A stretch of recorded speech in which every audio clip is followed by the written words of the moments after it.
Video में the process flow of an IoT applications इस topic को कंप्लीट कर लेंगे और साथ ही साथ चैप्टर 2 पर बेस्ड एक एक्सरसाइज को भी सॉल्व करेंगे जिसमें 20 एमसीक्यूज हैं जो कि इंपॉर्टेंट हैं और ओ लेवल M4 और 5 से रिलेटेड चैप्टर नंबर 2 से रिलेटेड हैं। ठीक है, तो चलिए यहाँ पर बात करते हैं the process flow of an IoT applications. तो अभी तक हम आईओटी के बारे में काफी कुछ कंप्लीट कर चुके हैं। तो यहाँ पर जो हमारा टॉपिक है वो ये है the process flow of an IoT applications, यानी आईओटी एप्लीकेशन यानी एक तरीके से आईओटी इकोसिस्टम में जो भी हम एप्लीकेशन बनाते हैं वो किस तरीके से काम करता है, उसका फ्लो क्या होता है एग्जैक्टली उसके बारे में यहाँ पर है।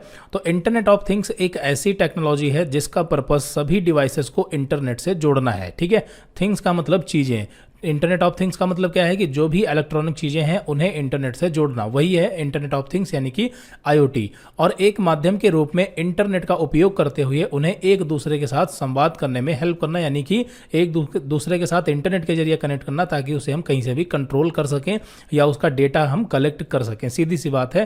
तो यहाँ पर आईओटी का जो प्रोसेस फ्लो होता है यानी कि किस तरीके से एग्जैक्टली ये काम करता है, तो यहाँ पर देखिए बताया गया है सबसे पहले सेंसर या फिर डिवाइस आसपास के वातावरण से डेटा को कलेक्ट करते हैं। ठीक है, नंबर 1 पर तो ये होता है। फिर उसके बाद डेटा कलेक्ट होने के बाद इस डेटा को किसी भी कम्युनिकेशन मीडियम के थ्रू, यानी कि किसी भी कम्युनिकेशन मीडियम यानी वायर्ड हो या वायरलेस हो, यानी एक तरीके से नेटवर्क के थ्रू आईओटी प्लेटफॉर्म के क्लाउड इंफ्रास्ट्रक्चर पर सेंड किया जाता है। ठीक है, क्लाउड इंफ्रास्ट्रक्चर क्या होता है तो इसके बारे में हम समझ चुके हैं। क्लाउड इंफ्रास्ट्रक्चर यानी कि एक तरह से स्टोरेज का काम करता है जहां पर हमारा डेटा स्टोर होता है। और जब बात क्लाउड की हो जाती है तो ये रिलेटेड है इंटरनेट से, यानी कि इंटरनेट पर एक ऐसी जगह या मेमोरी जहां पर हम डेटा स्टोर कर देते हैं। और बात यहां पर इंटरनेट की है, यानी कि डेटा हमारा इंटरनेट पर जब स्टोर होता है क्लाउड में तो उसे हम कहीं से भी एक्सेस कर सकते हैं। और अगर हम लोकली अपने लैपटॉप या कंप्यूटर में कोई डेटा कलेक्ट करते हैं तो उसे हम फिजिकली हमें वहां पर जाना पड़ेगा जहां पर हमारा लैपटॉप या कंप्यूटर है, तभी उस डेटा को एक्सेस कर सकते हैं। लेकिन अगर वो हमारा क्लाउड इंफ्रास्ट्रक्चर या क्लाउड कंप्यूटिंग में डेटा स्टोर है, ठीक है, जैसे गूगल ड्राइव हो गया, गूगल फोटोज हो गए और माइक्रोसॉफ्ट की ड्राइव हो गई, ठीक है, तो यहां पर अगर डेटा स्टोर है तो उसे हम कहीं से भी यूजर आईडी पासवर्ड के थ्रू इंटरनेट के जरिए एक्सेस कर सकते हैं। तो वो होता है क्लाउड इंफ्रास्ट्रक्चर, इसके बारे में हम समझ चुके थे। ठीक है,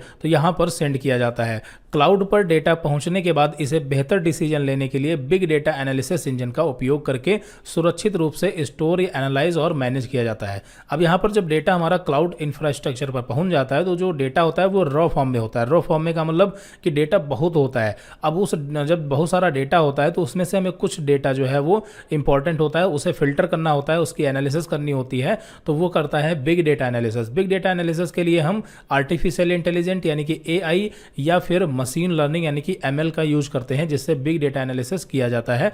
और बिग डेटा एनालिसिस के बाद हमें मिलता है एक प्योर डेटा जिसका हम यूज कर सकते हैं अपने बिजनेस के डिसीजन लेने के लिए, किसी भी पर्पस के लिए। लास्ट में इसे मेल या डिस्प्ले या फिर इंफॉर्मेशन या अलर्ट के जरिए इसे इंड यूजर तक भेज दिया जाता है। ठीक है, तो सबसे पहले क्या हुआ, सेंसर से डेटा कलेक्ट हुआ, दूसरे नंबर पर वो क्लाउड इंफ्रास्ट्रक्चर पर सेव हुआ, तीसरे नंबर पर वहां पर एनालिसिस हुई और चौथे नंबर पर वो डेटा यूजर को यानी कि हम लोगों को इंड यूजर तक मिल जाता है जहां उसे पहुंचना है। और फिर उसके बाद में इंड यूजर जो है उस डेटा के बेस पर कोई भी डिसीजन अपना ले सकता है, किसी डिवाइस को ऑन ऑफ करना है या क्या करना है वो अपना कर सकता है। बात समझ में आ गई? ठीक है, तो ये जो प्रोसेस थी यहाँ पर बिग डेटा एनालिसिस वगैरह, ये कंपनी और फैक्ट्रीज वगैरह में मतलब जहाँ पर आईओटी का स्केल बड़ा होता है ये सब चीज़ें वहाँ होती हैं। अगर हम नॉर्मली घरों की बात करें तो वहाँ पर ना ही लगभग क्लाउड यूज होता है, क्लाउड ऐसा हम यूज कर सकते हैं अगर चाहें तो, ठीक है, हालांकि वहाँ पर डेटा इतना नहीं होता है। बात समझ में आ गई? तो ये चीज़ क्लियर हो गई आपकी। चलिए, तो यहाँ पर इस तरीके से आईओटी का जो एप्लीकेशन है ये इसका प्रोसेस फ्लो रहता है। आई थिंक यहाँ पर आप समझ गए होंगे। चलिए आगे बढ़ते हैं। यहाँ पर आप डायग्राम में भी समझ सकते हैं जो हमने बताया वही चीज़ यहाँ पर हो रही है। एनालॉग सेंसर हैं जो डेटा कलेक्ट कर रहे हैं और फिर वो इंटरनेट के जरिए क्लाउड इंफ्रास्ट्रक्चर पर भेज रहे हैं, वहाँ पर एनालिसिस हो रही है।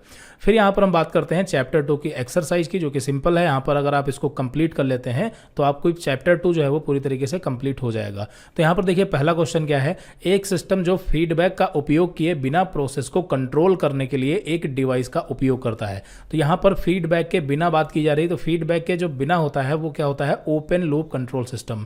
इसके बारे में हम पढ़ चुके हैं। अगर क्वेश्चन इस तरह से आए ओपन लूप कंट्रोल सिस्टम में फीडबैक होता ही नहीं होता है, तो सीधी सी बात है ओपन लूप कंट्रोल सिस्टम में फीडबैक नहीं होता है। अब ओपन लूप क्या है, फीडबैक क्या है, इसके बारे में हम पूरा डिटेल में समझ चुके हैं, इसमें कोई दिक्कत वाली बात नहीं है। ठीक है, है। अगला क्वेश्चन, एक सिस्टम जो आउटपुट के मेजरमेंट का उपयोग करता है और इसे वांछित आउटपुट के साथ कंपेयर करता है। तो सीधी सी बात है, यहाँ पर बात की जा रही है closed loop feedback control system. ठीक है, क्लोज्ड लूप, इसका आंसर क्या हो जाएगा? क्लोज्ड लूप, क्योंकि यहाँ पर ये आउटपुट पर डिपेंड होता है, या कह सकते हैं आउटपुट को भी साथ में मेजर करता है।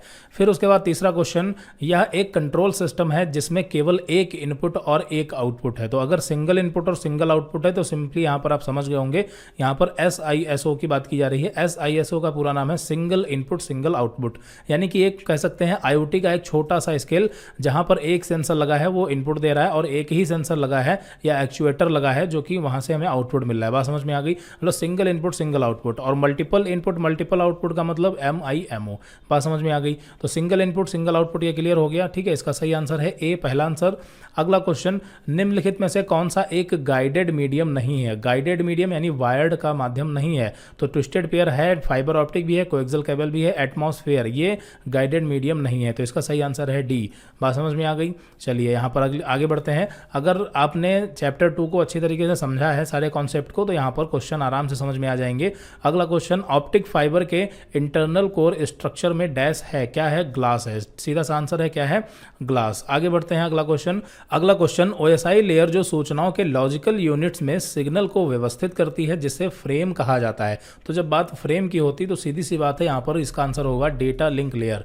ठीक है, डेटा लिंक लेयर होती है जो कि क्या करती है? पैकेट्स को फ्रेम में बदलती है, और जब उसे बिट के फॉर्म में डेटा मिलता है तो उसे वापस से फ्रेम में करती है। अभी हम समझा देंगे आपको। देखिए किस तरीके से OSI मॉडल काम करता है, हमने आपको बताया भी था। तो OSI मॉडल में टोटल 7 लेयर होती हैं, इस तरीके से मान लेते हैं। लास्ट वाली क्या है? Physical layer. तो जब यहाँ पर हम डेटा सेंड करते हैं, सेंडर डेटा सेंड करता है, तो डेटा एप्लीकेशन लेयर से होते होते कहाँ आता है? लास्ट में फिजिकल लेयर पर। लेकिन जब डेटा रिसीव होता है तो वो डेटा पहले कहाँ आता है? वो डेटा आता है सबसे पहले फिजिकल लेयर पर। बात समझ में आ गई? तो यहाँ पर जो डेटा लिंक है, यानी फिजिकल लेयर के ऊपर मान लेते हैं इसे डेटा लिंक लेयर है ये, तो ये क्या करेगी? डेटा लिंक लेयर के पास पैकेट्स आएंगे और ये पैकेट को फ्रेम में कन्वर्ट करेगी। बात समझ में आ गई? और वो फिजिकल लेयर को देगा। फिजिकल लेयर क्या करेगा? फ्रेम्स को बिट में कन्वर्ट करेगा।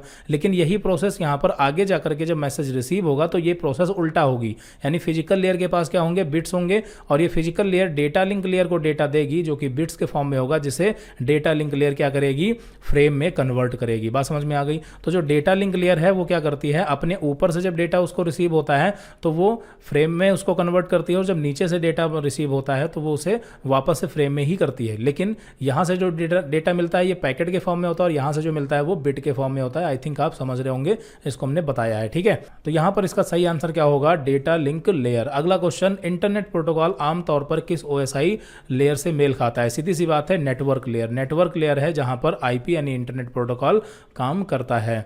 अगला क्वेश्चन, ट्रांसमिशन मीडिया को आमतौर पर इस प्रकार क्लासिफाइड किया जाता है, यानी कि जो ट्रांसमिशन मीडिया होती है उसे हम गाइडेड या अनगाइडेड या वायर्ड या वायरलेस बोलते हैं। तो इसका सही आंसर क्या है? गाइडेड और अनगाइडेड, यानी गाइडेड अथवा अनगाइडेड। क्लियर है?